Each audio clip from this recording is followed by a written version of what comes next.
सोचिए, फेसबुक और इंस्टाग्राम पर हर सेकंड लाखों पीसेस ऑफ कंटेंट अपलोड किया जाता है, लेकिन इनमें से आपको क्या दिखेगा और क्या नहीं दिखेगा इसका फैसला काफ़ी हद तक मेटा के एल्गोरिदम पर डिपेंड करता है।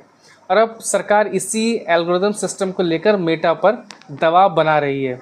भारत के आईटी मंत्रालय ने मेटा से डीफेक, मैनिपुलेटेड और इलीगल कंटेंट से निपटने के लिए अपने सिस्टम और एल्गोरिदम को और अधिक मजबूत करने के लिए और एक डिटेल कंप्लायंस रोड मैप देने के लिए कहा है। लेकिन सवाल यहाँ पे ये भी है कि एल्गोरिदम को लेकर सरकार इतनी सीरियस क्यों है?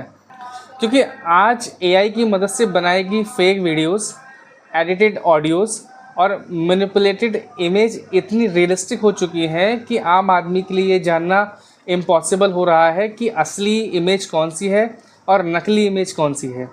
और अगर ऐसा कंटेंट एल्गोरिदम की मदद से तेज़ी से ज़्यादा लोगों तक पहुंचने लगता है तो मामला सिर्फ एक फेक पोस्ट का नहीं रह जाता है, ये एक मिसलीडिंग इन्फॉर्मेशन को बड़े स्केल पर फैलाने का मामला भी बन जाता है।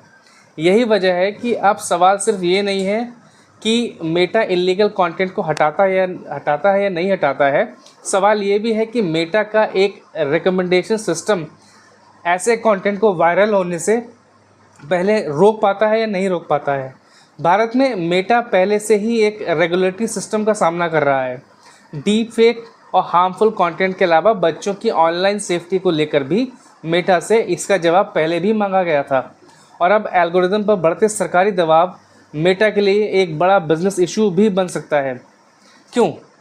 क्योंकि अगर रेगुलेशन सख्त और होते हैं तो मेटा का जो एआई डिटेक्शन सिस्टम है या कंटेंट मॉडरेटर टेक्नोलॉजी है और इलीगल कंप्लायंस, इस पर उनको ज़्यादा पैसा खर्च करना पड़ सकता है। यानी अगर बाहर से देखने पर ये सिर्फ फेसबुक और इंस्टाग्राम की कंटेंट पॉलिसी का मामला है, लेकिन एक्चुअली अगर बिज़नेस के नज़रिए से देखा जाए तो इसके पीछे 3 बड़े सवाल भी हैं। पहला ये है कि मेटा को कॉम्प्लायंस पर कितना खर्च करना पड़ेगा।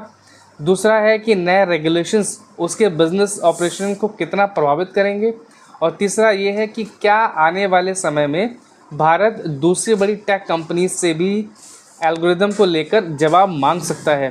क्योंकि अब सोशल मीडिया कंपनीज़ के लिए सिर्फ ज़्यादा यूज़र्स होना काफ़ी नहीं है, उनके लिए सही इन्फॉर्मेशन को रेगुलेट करना भी उनकी ज़िम्मेदारी है। और उनको ये भी साबित करना होगा कि उनके प्लेटफॉर्म्स पर गलत और ख़तरनाक कंटेंट कैसे फैल रहा है और उसकी ज़िम्मेदारी रोकने की वो कौन लेगा। और यही मेटा के लिए सबसे बड़ी चुनौती है, क्योंकि आने वाले समय में कंपटीशन काफ़ी ज़्यादा बढ़ने वाला है। Thank you very much.